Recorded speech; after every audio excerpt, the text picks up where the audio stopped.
Et il est 14h30 ici à Paris. Bienvenue à tous. À la une de l'actualité, faut-il rendre la vaccination obligatoire ? L'Allemagne y pense alors que le variant Omicron fait le tour du monde. Premier cas détecté en Californie mais aussi en Île-de-France. Le choix des Républicains, le premier tour est imminent. Le premier tour est terminé, les résultats sont imminents. Près de 80% des adhérents ont voté. 5 candidats sont en lice. Et puis cet échange tendu entre Blinken et Lavrov, américains et russes s'opposent sur l'Ukraine. Kiev craint une nouvelle invasion.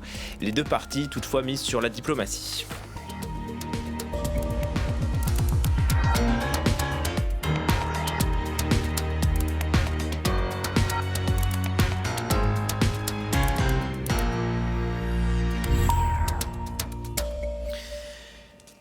C'est le variant que l'on craignait. Le président du conseil scientifique, Jean-François Delfraissy, s'inquiète à son tour du mutant Omicron. Mauvaise nouvelle, un premier cas a été détecté en Île-de-France, mais pour l'instant, c'est le variant Delta qui est derrière la 5e vague en France. Le plan blanc a été réactivé dans les principaux hôpitaux de l'Est et à Paris, les soignants sont déjà débordés. Reportage à la Pitié-Salpêtrière de Benoît Véran. La pression monte à l'hôpital de la Pitié-Salpêtrière. La 5e vague arrive de plein fouet. Depuis le début de la semaine, les cas de Covid sont en augmentation. Dès mardi, la moitié des 12 lits de ce service étaient occupés par de nouveaux patients infectés. On sent vraiment la venue de cette 5e vague. C'est difficile, ça nous renvoie à des souvenirs pénibles. Les conditions de travail commencent à devenir difficiles à cause de l'afflux de malades. Parmi les nouveaux patients, une majorité de personnes non vaccinées. C'est essentiellement des patients non vaccinés, avec là qui se partagent en deux parties, des patients qui n'ont pas eu accès au vaccin parce que très défavorisés, ne maîtrisant pas la langue française, donc ceux qu'on n'est pas allé chercher pour les vacciner. Et puis après, on n'allait pas vacciner, mais parce qu'ils ne voulaient pas se vacciner, parce qu'ils étaient contre le vaccin et qui se retrouvent en réanimation. Au niveau national, le nombre de malades du Covid en soins critiques approche les 1900. Les soignants se préparent psychologiquement à vivre des moments difficiles et parfois, c'est l'incompréhension de la part du personnel. Disons qu'on ne comprend pas trop, parce qu'avec tout ce qui se passe, on se demande encore pourquoi il y a des gens qui ne se vaccinent pas. Donc voilà, mais j'ai toujours le même... je ne change pas ma façon de faire avec quelqu'un de vacciné ou pas. Il est là, il faut le soigner. À l'approche des fêtes de fin d'année, le personnel soignant redoute l'arrivée en plus d'une épidémie de grippe. La situation deviendrait alors critique. Et c'est sans compter l'apparition d'Omicron. Les Américains ont durci leurs mesures aux frontières. Tous les voyageurs entrant sur leur territoire devront être vaccinés, bien sûr, mais aussi présenter un test négatif réalisé dans la journée précédant le départ.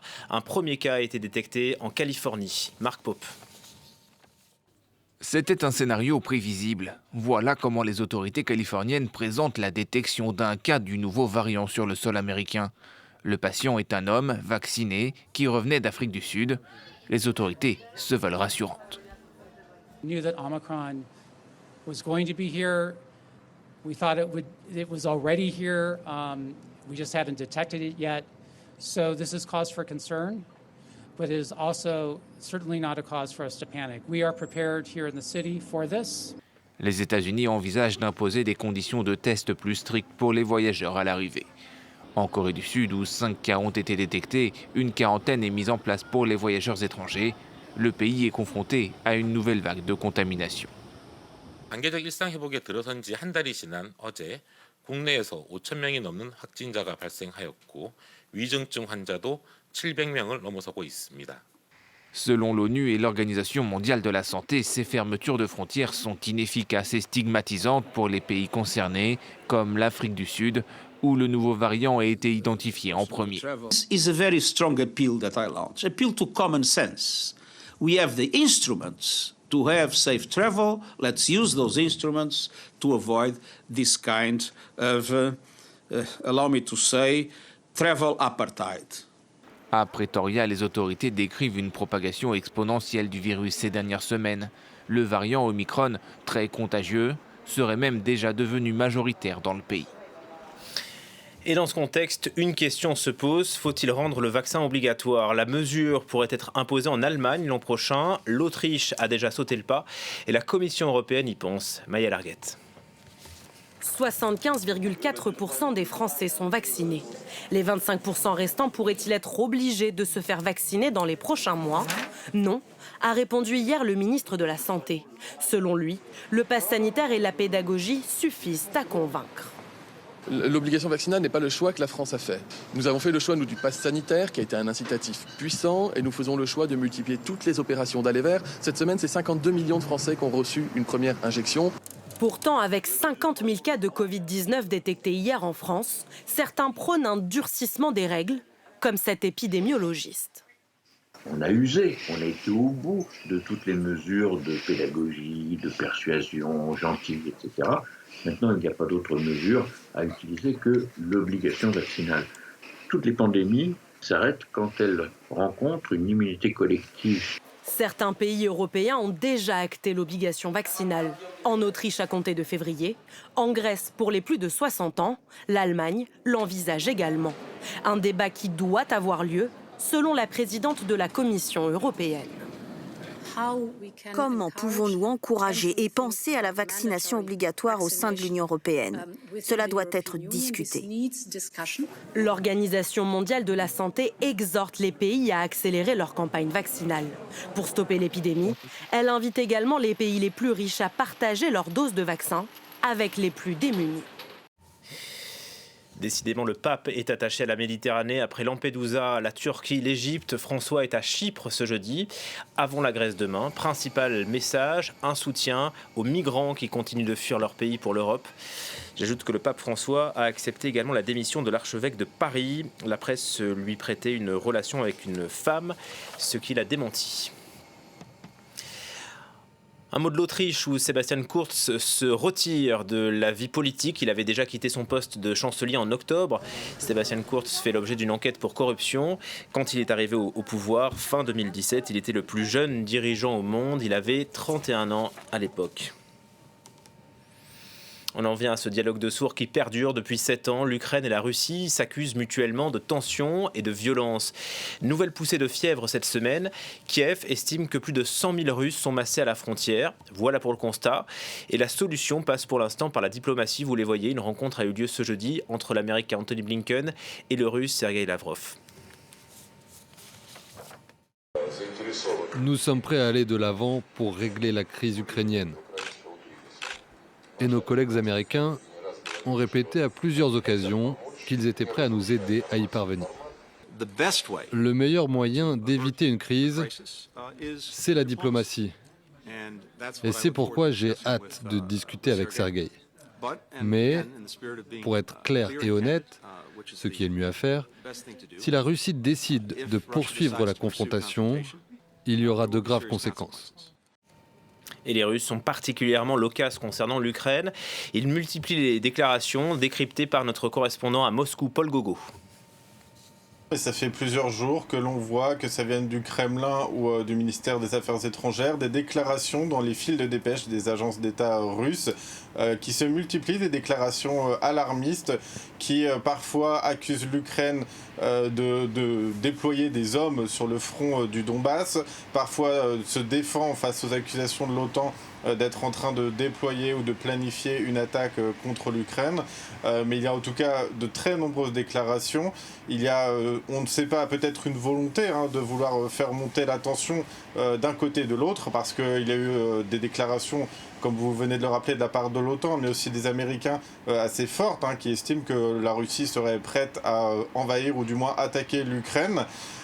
Toutes ces déclarations semblent plutôt être liées à une sorte de volonté de répondre diplomatiquement d'un point de vue géopolitique à toute une liste d'accusations qui ont pu être faites à l'encontre de la Russie, parce que sur le terrain, il y a bien des hommes qui sont déployés en ce moment, depuis quelques jours, à proximité de la frontière ukrainienne, mais rien de comparable avec ce qu'on avait pu voir il y a quelques mois, par exemple. Il y a eu des menaces à peine voilées diffusées par certains médias russes ou certains politiciens russes, mais encore une fois, on sait que ça ne vaut pas forcément valeur d'acte de quelque chose qui aura lieu. C'est un rapport de force plus concret que jamais entre la Russie et l'OTAN. entre la Russie et les États-Unis. On a vu qu'hier, un dialogue improvisé entre Vladimir Poutine et le responsable de l'OTAN s'est fini sur une impasse, avec une impossibilité de discuter, un désaccord profond. Eh bien, c'est ce désaccord dont il est question aujourd'hui à Stockholm, entre les deux responsables de la diplomatie russe et américain. Dans une rare instance, il faut le rappeler, l'OSCE, puisque c'est le cadre de cette rencontre, dans lequel la Russie et les États-Unis sont encore tous les deux présentes. Autre dossier brûlant, l'Iran et son nucléaire. L'Agence internationale de l'énergie atomique a sorti un rapport et le texte risque de fragiliser les négociations qui ont repris lundi. Car selon l'AIEA, les Iraniens ont commencé à produire de l'uranium enrichi dans la centrale souterraine de Fordo. C'est ce qui est formellement interdit par l'accord conclu en 2015. Malgré tout, le directeur général de l'AIEA estime qu'une nouvelle entente est possible entre l'Iran et les Occidentaux. Il est l'invité de France 24. Je pense que c'est une question de volonté politique, finalement. L'accord est possible si la volonté politique est là. L'avantage, c'est qu'il ne recommence pas à partir de rien ou de zéro. Il y a eu auparavant 6 rondes des négociations, c'est la 7e étape. Mais c'est avec une nouvelle administration iranienne. C'est une nouvelle administration iranienne, c'est vrai, donc ça changera un peu, peut-être.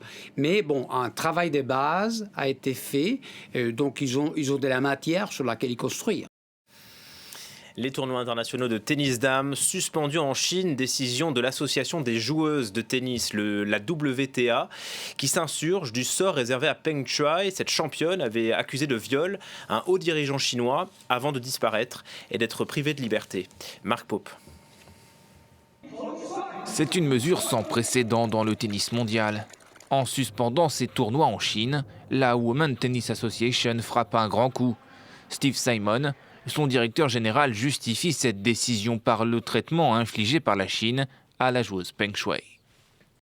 Je ne vois pas comment je peux demander à nos athlètes de participer à des tournois quand Peng Shuai n'est pas autorisée à communiquer librement et a, semble-t-il, subi des pressions pour revenir sur ses allégations d'abus sexuels. La décision de l'association a des conséquences importantes. Elle représente un manque à gagner estimé à plusieurs centaines de millions de dollars en droits télévisés. Sur les réseaux sociaux, les stars du tennis ont vite réagi.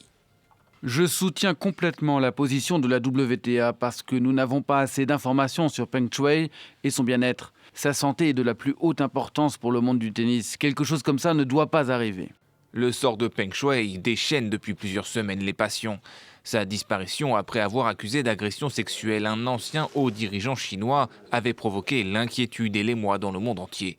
Réapparue en public le 21 novembre comme spectatrice d'un tournoi de tennis à Pékin, la joueuse de tennis avait assuré être saine et sauve lors d'une visioconférence avec le président du Comité international olympique. Mais les questions et les inquiétudes sont toujours là. L'annonce de la WTA est embarrassante pour la Chine. Elle intervient à quelques semaines du début des Jeux olympiques d'hiver, organisés par Pékin en février prochain.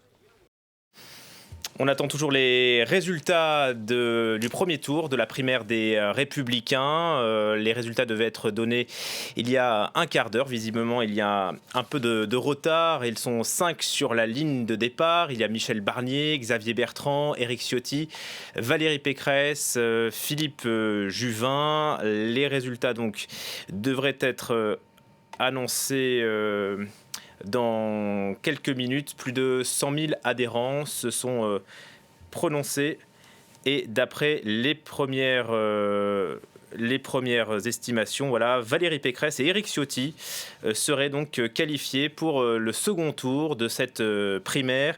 Éric Ciotti, donc grande surprise de cette élection, puisqu'il est une figure médiatique et cadre influent des Républicains. Il était l'un des derniers à se présenter. Et Valérie Pécresse, donc, qui l'emporte également, emporte ce premier tour, ancienne ministre ministre de l'Enseignement et de la Recherche, puis ministre du Budget.